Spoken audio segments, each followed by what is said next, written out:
Assalamualaikum warahmatullahi wabarakatuh. Kembali berjumpa para sahabat medsos sekalian. Semoga kita semua selalu dalam keadaan bahagia ya.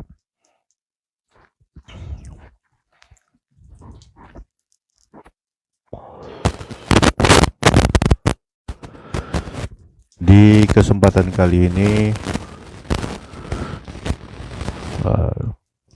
saya akan coba menguraikan tentang diskursus.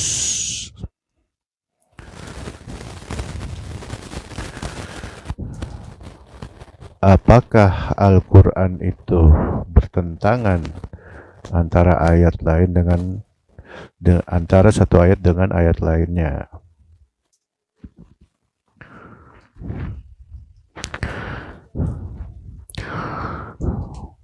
Nah, ini sangat penting untuk kita kupas tuntas ya, karena bagaimana kita bisa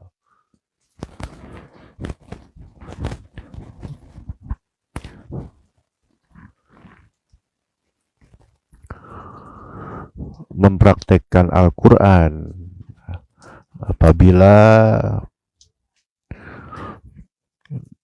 kita malah menemukan banyak pertentangan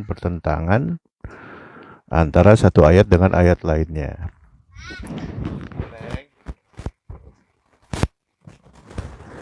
Apa? Masih?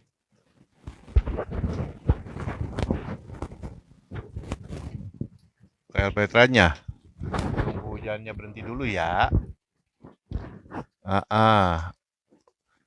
Bawa di dalam dulu sama kakak sama abang.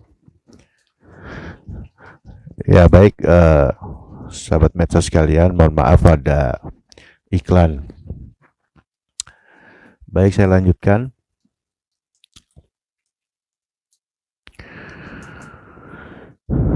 Jadi bagaimana kita bisa beragama dengan benar apabila buku panduannya aja kita nggak pahami, malah kita menemukan banyak pertentangan. Nah, yang berkembang di masyarakat,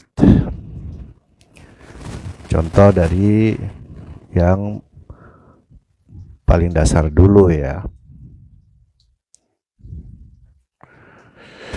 tentang tauhid.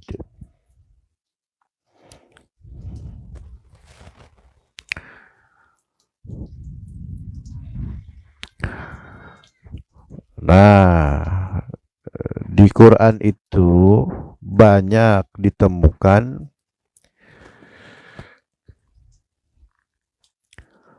ayat-ayat mengenai Allah itu bertempat, dalam tanda kutip ya, bertempatnya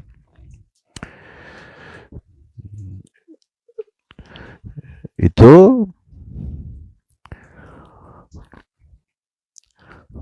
masyarakat menjadi terbelah tuh.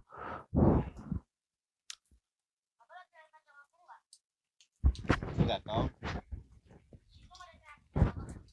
Enggak ada. Hah? Bukan. Ya udah. Ntar kalau mau jajan baru. Ya, mohon maaf sahabat medsos sekalian, ada iklan lagi. Ya, sudah.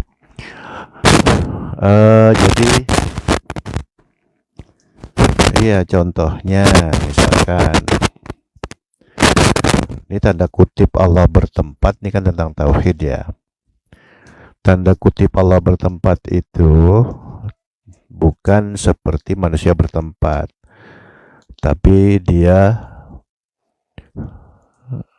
disebutnya makom atau level dimensi.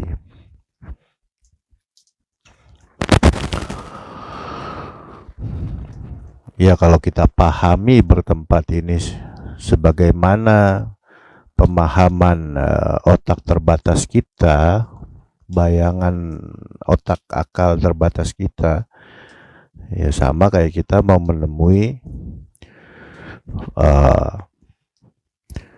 bos misalkan di lantai 7, di lantai 8, di ruangannya. Kantor misalkan 10 lantai, bos ada di lantai 10, kita ingin menemui, ya kita temui.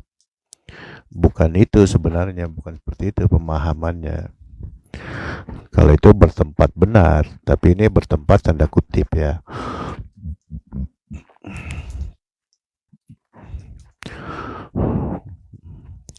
Mana aslinya adalah bertempat, tetapi bukan sebagai tempat, tapi sebagai pencapaian. Contohnya seperti misalkan pangkat ya.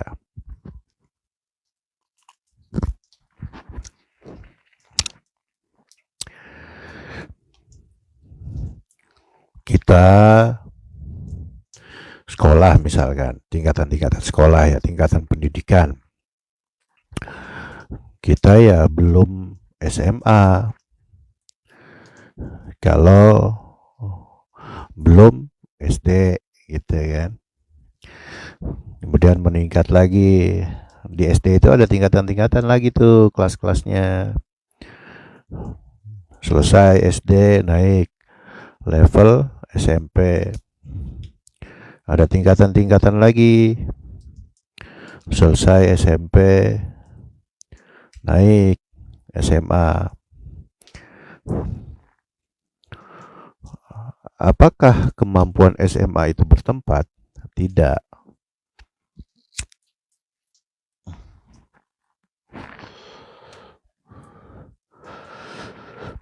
Tempat itu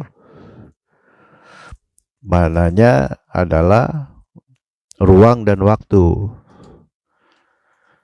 Sedangkan Allah ini yang menciptakan ruang dan waktu.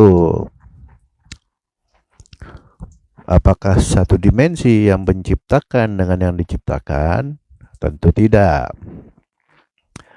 Gitu. Akan tetapi manusia dan jin diciptakan untuk beribadah. Nah, ini kan seolah-olah seperti bertentangan semua nih. Di mana titik temunya? Ya, yuk, mari kita bongkar.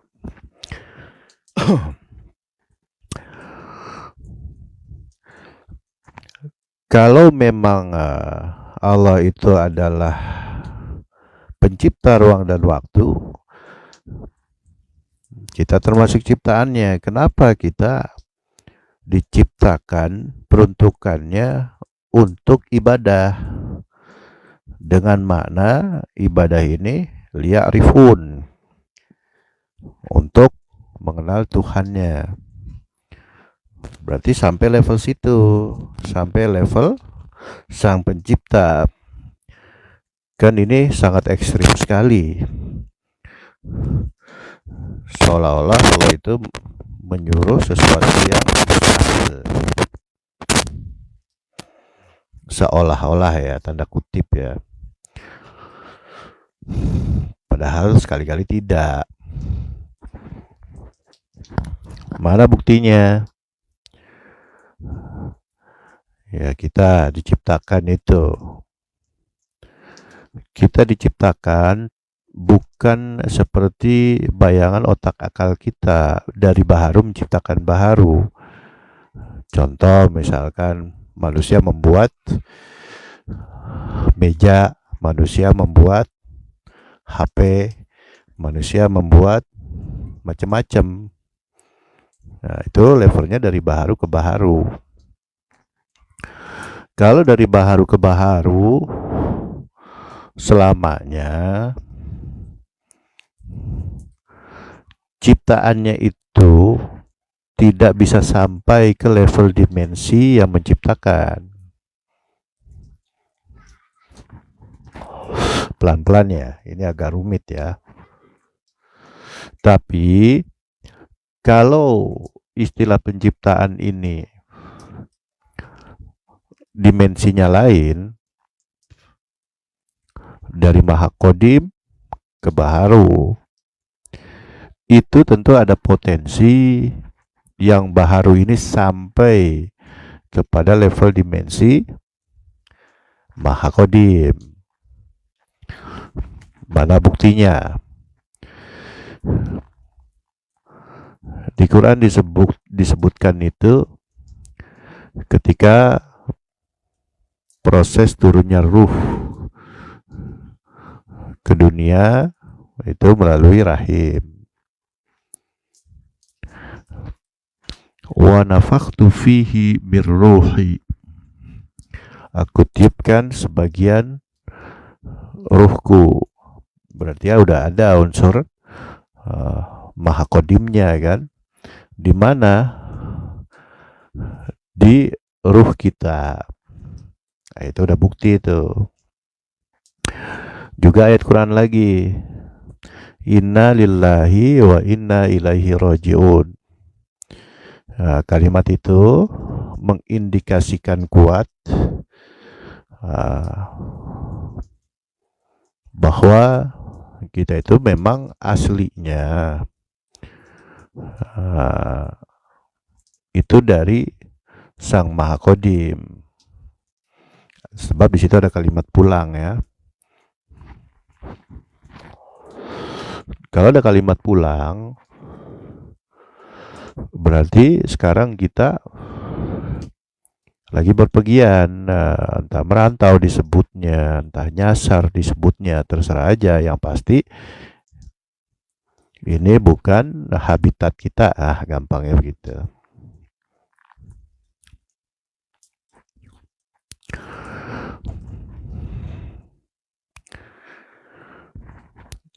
Innalillah, gitu. Sesungguhnya karena Allah, wa inna ilaihi, dan kepada Allah, kepadanya, roji'un, kami semua kembali. Innalillah, di situ ada kalimat penekanan teknik pulang, cara pulang. Jadi cara pulang ini ada caranya. Innalillah, seperti di video sebelumnya yang saya jelaskan tentang makna sebenarnya seluruh ibadah kita itu bermakna innalillah, itu maksudnya seperti apa.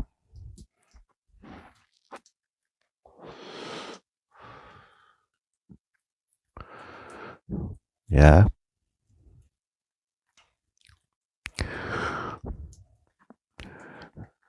Ya, itu sedikit kupasan tentang apa tadi, tauhid ya.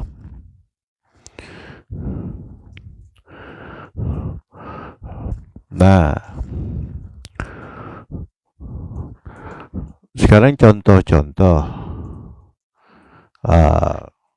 apakah ada ayat-ayat Quran yang kita gagal paham, juga fakta-fakta di masyarakat seperti apa. Kan dasarnya adalah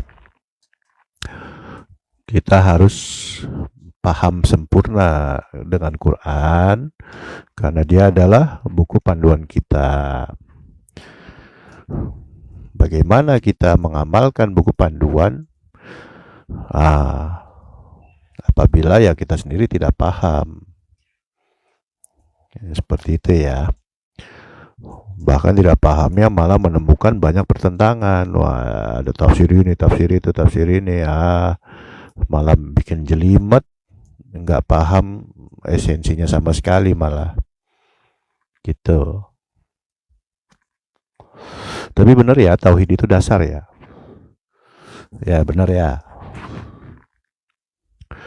Oke, contoh misalkan. Nah ini banyak nih. Ar-Rahmanu 'alal 'arsy istawa. Ar-Rahman, Allah maksudnya kan, yang maha penyayang.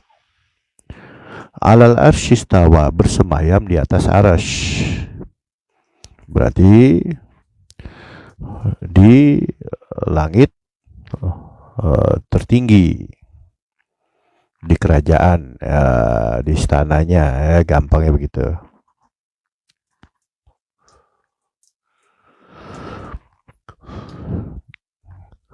Kan istawa, bersemayam kan.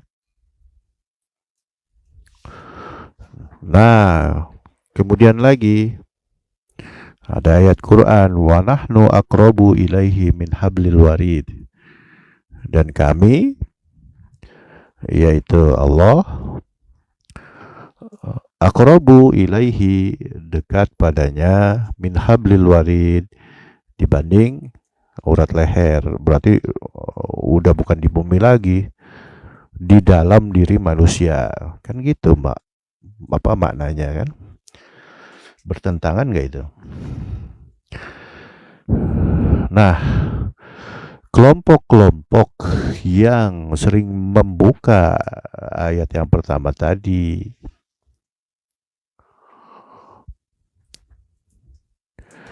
yaitu Ar-Rahmanu 'alal 'arsy istawa, itu tidak pernah membongkar, bahkan seolah-olah mentiadakan ayat yang wa nahnu aqrabu ilaihi min hablil warid. Ini apa? Saya kurang jauh menelitinya apa gimana? Sepanjang yang saya tahu, kelompok ini nggak pernah tuh membuka-buka wa nahnu aqrabu ilaihi min hablil warid. Pernah saya lihat tuh kelompok ini mengcompare ya. Tetap yang dibuka Ar-Rahmanu 'alal 'arsy istawa, tapi yang dibuka ya bukan yang dibuka, maksudnya dia coba menjelaskan tentang ayat Quran, wa huwa ma'akum aina ma kuntum. Dan dia Allah bersama kalian di mana saja kalian berada. Itu saya coba dengerin sampai 2 kali 3 kali itu. Kesimpulannya dia seperti menafikan ayat itu. Kan gile banget kan, sabotase banget, curang ya, gampangnya begitu. Ya memang kelompok ini sebenarnya mereka itu untuk berkembang, untuk berkembang kelompoknya ya, bukan berkembang kualitasnya, bukan. Mereka itu sering menafikan dalil-dalil tuh.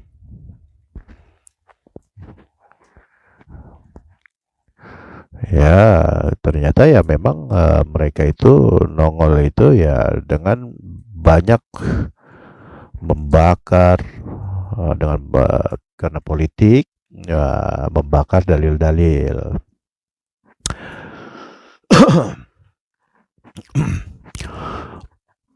Ya, memang bukan ukurannya untungnya ya, Qurannya walaupun Qurannya juga mereka bakar misalkan.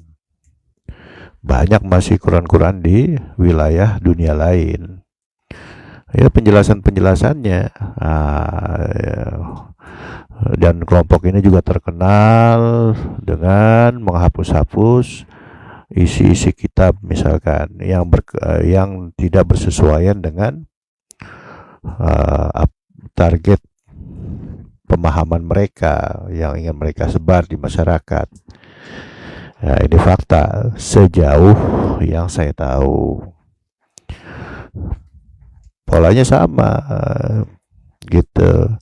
Perkembangannya sama, pakai taktiknya sama, politiknya sama. Ya bagaimana mereka mau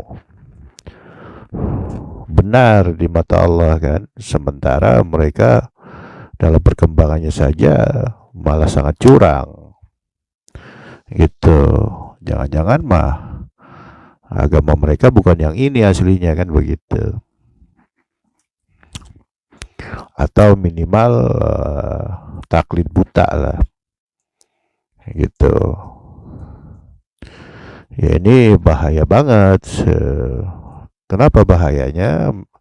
Pola-pola kayak gini membikin umat Islam tuh downgrade kualitasnya.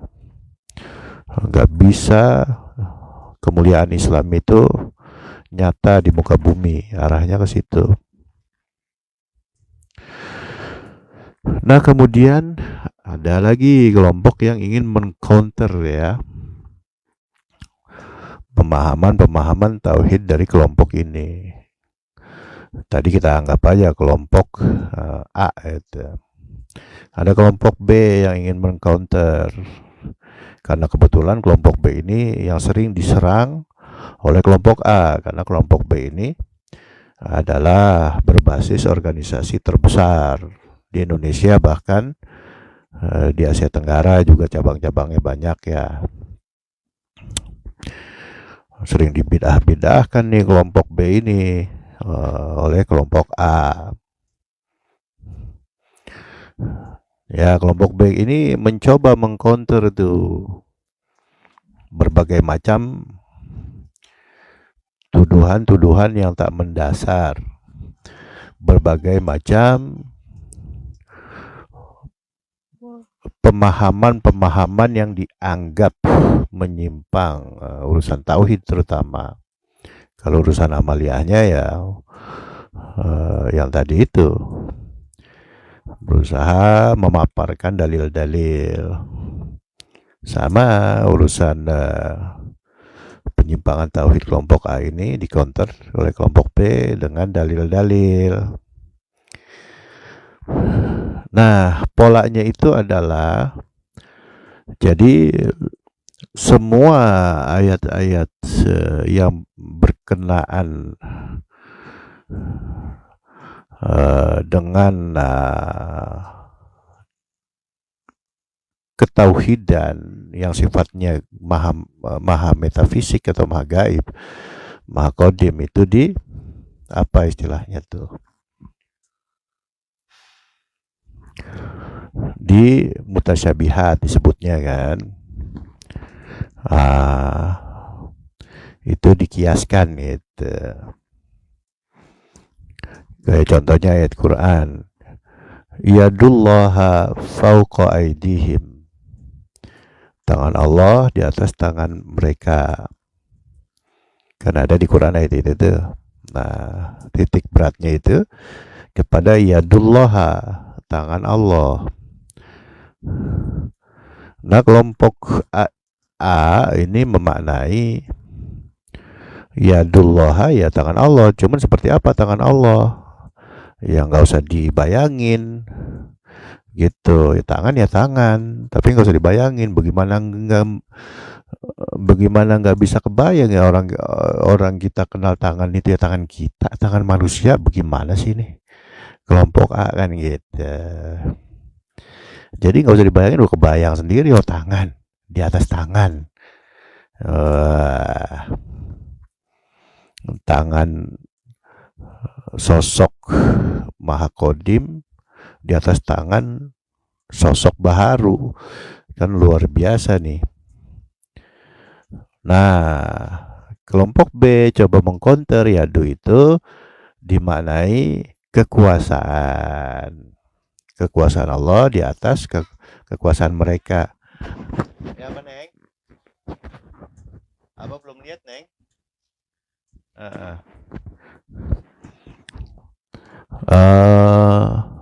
Sama seperti ayat Fa ainama tuwallu fatsama wajhullah. Wajah Allah kan ada tuh wajah di Quran itu beberapa kata menggunakan istilah wajah Allah kan gitu. Kelompok A mengatakan wajah Allah ya wajah, tapi jangan dibayangkan wajahnya bagaimana. Sampai kayak tadi bagaimana bayangin ya manusia ya wajah. Tahu wajah ya wajah manusia bagaimana sih? Wajah diri sendiri, wajah orang lain apa kan gitu. Nah, kelompok B coba mengcounter. Wajhullah ini kemuliaan Allah. Jadi artinya diapakan ya istilahnya itu mutasyabihat dikiaskan gitu ya. Iya, ke situ. Habis nih pemahaman saling bully akhirnya kan. Begitu kelompok B mencoba memahami kata-kata di Quran itu tentang Allah itu Sang Maha Gaib dengan kias-kias seperti tangan tadi adalah kekuasaan, wajah itu kemuliaan.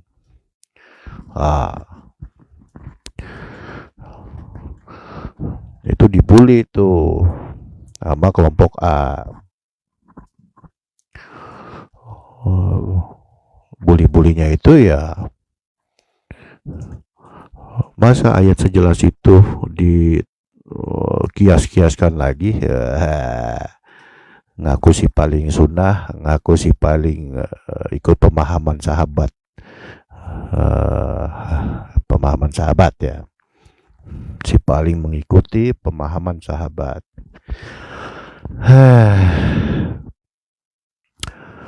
Kemudian kelompok B ya kembali mengcounter dengan alasan-alasan yang agak-agak ilmiah.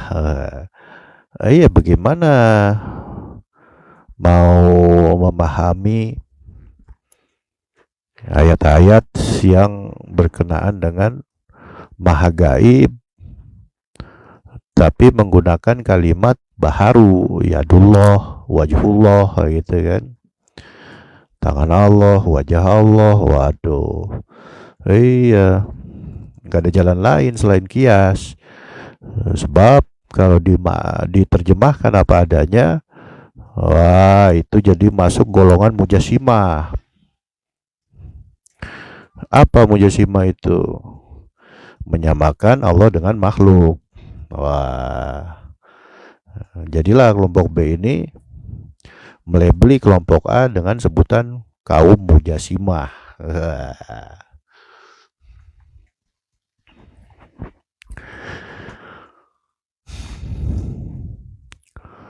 Sedangkan kelompok A kembali mengadakan serangan kan, bahwa kelompok B ini adalah kaum TBC, tahayul bid'ah khurafat. Habis dah. Kemudian mana yang benar? Dalil dilawan dengan dalil, di-compare lah bahasanya kan. Ya memang kelompok A ini ya begitu deh.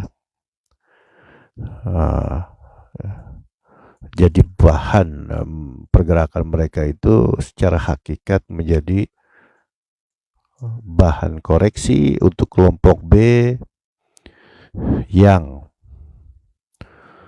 sebenarnya seperti pemilik rumah yang nggak bersyukur, yang seperti ya lupa identitas jati dirinya si kelompok B ini, sehingga dihadirkanlah kelompok-kelompok, salah satunya kelompok A, seolah-olah seperti memaksa kelompok B ini untuk diresehin ya faktanya, tapi sebenarnya hakikatnya dipaksa untuk kembali kepada jati dirinya. Gitu. Iya. Kemudian mana yang benar itu tadi? Diterjemahkan apa adanya atau dikiaskan? Firman-firman Tuhan tadi tentang maha gaib, tapi menggunakan kalimat baharu. Yadullah, tangan Allah, wajhullah, wajah Allah. Dua-duanya salah. Dua-duanya kena mukallaf untuk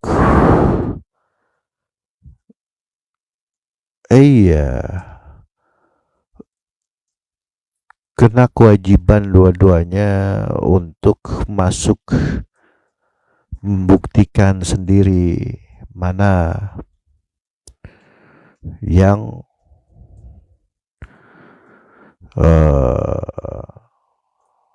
bahwa seluruh ayat-ayat itu tujuannya agar supaya terpraktekkan.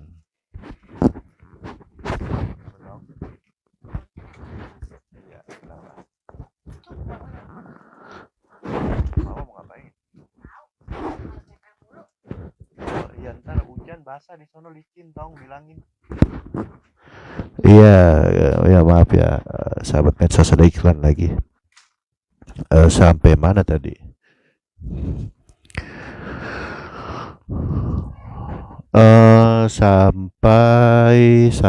Sampai oh ya. Iya tong. Sampai ya bahwa Quran itu pun berlapis. Jadi nggak bisa Quran walaupun baharunya berupa mushaf kita pahami dengan baharu kita. Ntar dulu, abang bikin konten dulu, habis bikin konten baru.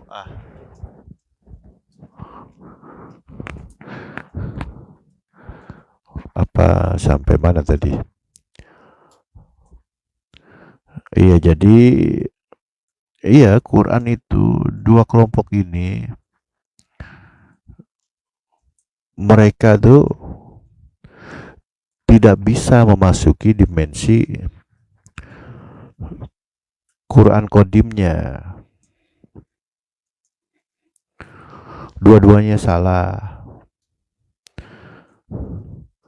Tapi kan sepanjang perkembangan dunia Islam nggak lepas dari kondisi-kondisi yang nggak produktif kayak gini, sehingga kemuliaan Islam itu downgrade banget gitu. Sehingga nyata apa yang dikatakan disabdakan Nabi kan, seperti buih di lautan tuh umat Islam di akhir zaman, kalian banyak tapi seperti buih di lautan ya gitu. Karena dari dalam tubuh sendiri itu selalu saja eker-ekeran tuh. Ya, ini fakta yang tak terbantahkan ya. Jadi yang merusak Islam sendiri ya orang-orang Islamnya. Tapi hakikatnya ya Islam itu nggak rusak hakikatnya mah. Bagaimana yang kodim bisa rusak? Gitu. Seperti kiamat. Kiamat itu kan alam baharu. Dunia dengan isinya alam semesta ya baharu semua kan. Kemudian ada akhirat, masa kiamat. Akhirat ikut kiamat. Sedangkan Quran kodim kan enggak di dunia gitu. Nah kemudian bagaimana jalan tengahnya? Coba kita perhatikan di Quran surah An-Nisa ayat 82.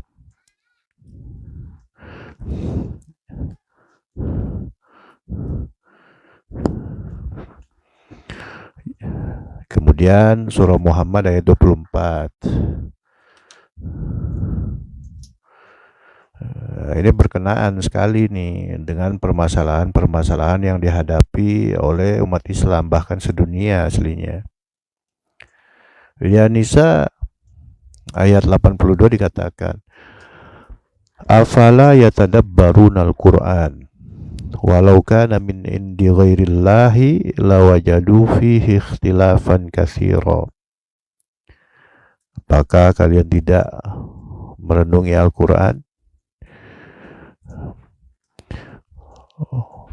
Seandainya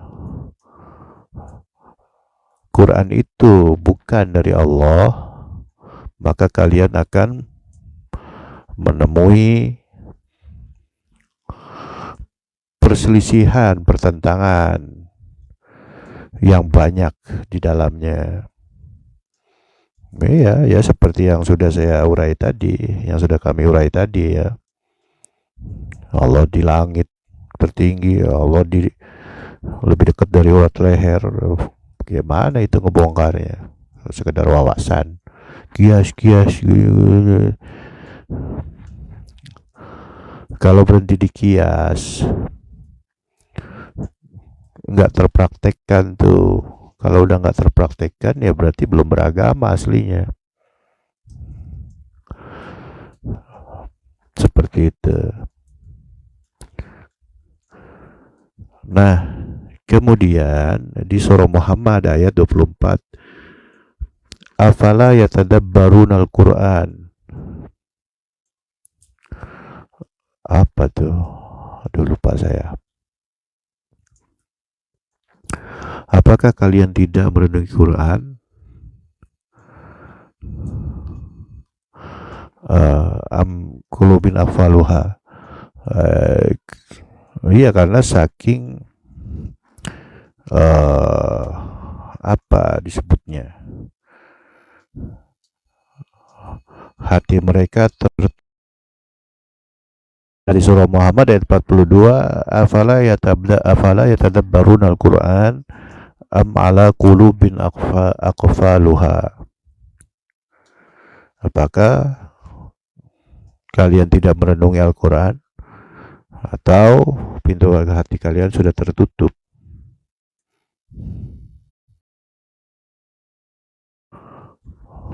Apakah hati mereka sudah tertutup? Nah, di situ ada kata-kata yatadabbarun, merenung. Tapi semua identik dengan kolbu. Sudah banyak di video saya tuh bagaimana eksistensi dari kolbu yang dimaksud. Berarti termasuk ini, merenung dengan kolbu. Bagaimana itu?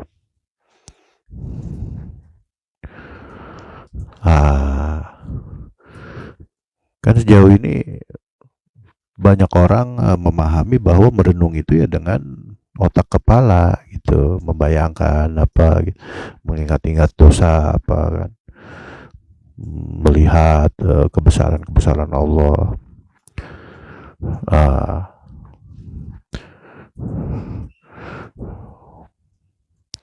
kemudian dikatakan yang terpenting itu adalah justru yang paling awal ya afala yatadabbaruna al-Qur'an, yang direnung itu Quran. Ini merenungnya membaca artinya, kemudian meresapi. Itu belum.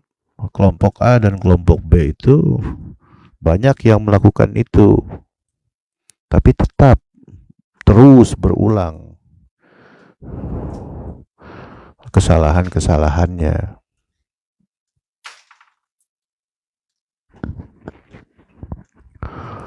Nah, kemudian bagaimana?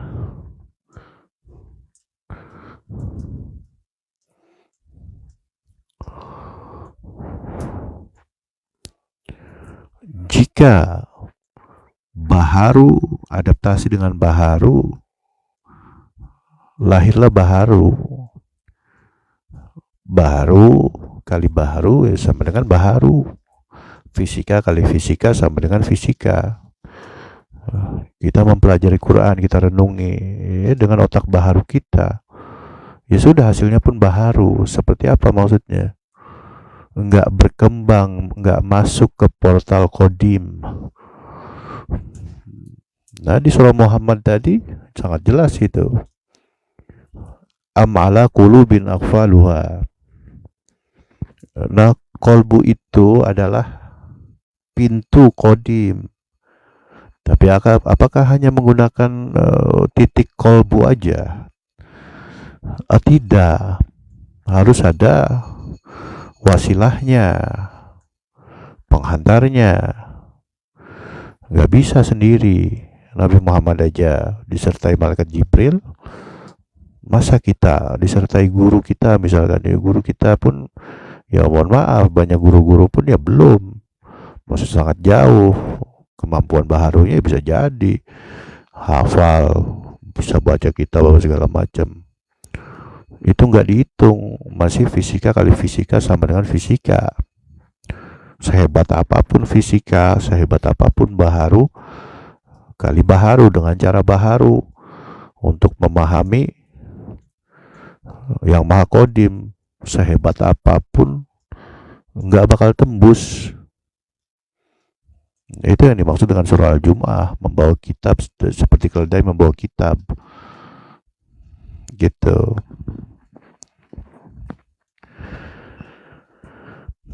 Ya, jadi bagaimana maksud dari surah Nisa ayat 82 tadi? Afala yatadabbarun al-Qur'an walau kana min indi ghairillahi lawajadu fihi ikhtilafan katsira. Apakah kalian tidak merenungi Quran? Apabila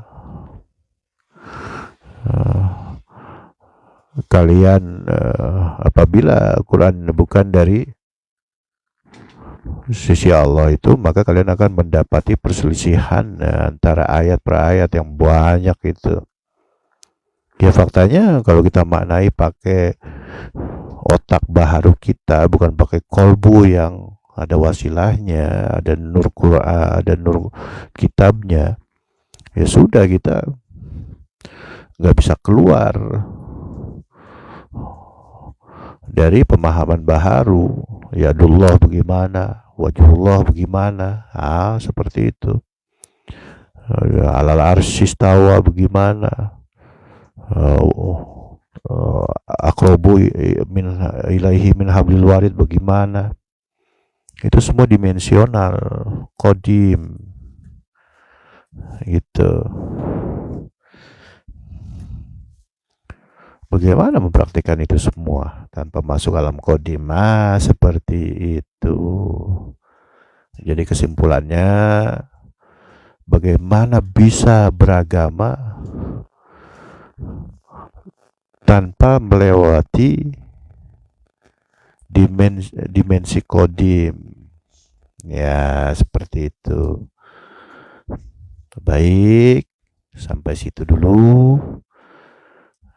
Mohon maaf apabila ada salah-salah kata.